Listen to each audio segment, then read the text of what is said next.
Alright, let's talk about gas chromatography.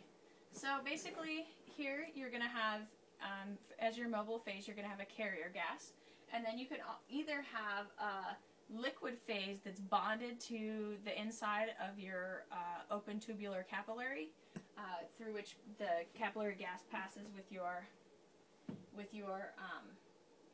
solute, or you could have a bunch of solid beads packed around the edge of the column as well, and that would be where you have a solid stationary phase.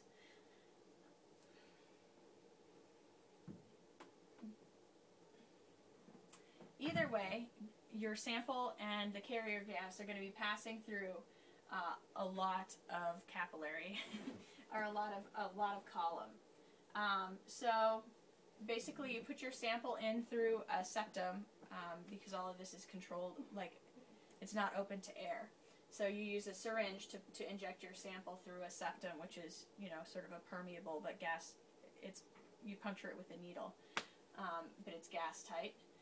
And then you also have your carrier gas inlet right there, and that can take your sample in and start moving it through the column. The most common carrier gases are helium. Slightly less common, but still very common, are nitrogen and hydrogen.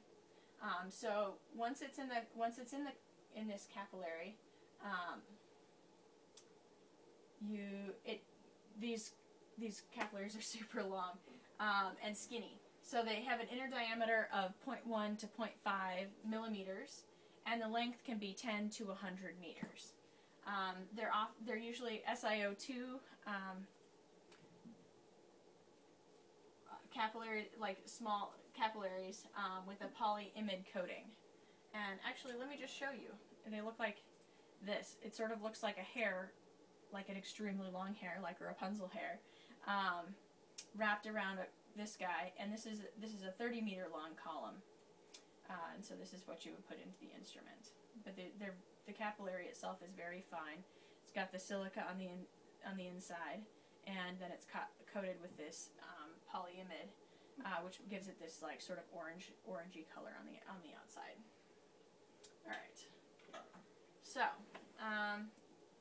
you can also, I mean, that's what the columns look like. But the column that you the column that you choose really is going to depend on the solutes that you want to measure. So it depends on the application.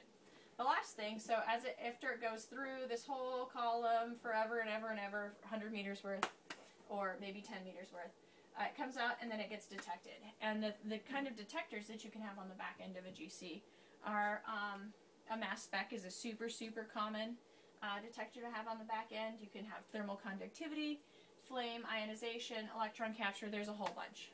But MS, I think, is probably, and it depends on the solute, but MS is a really super common one. All right, that's all.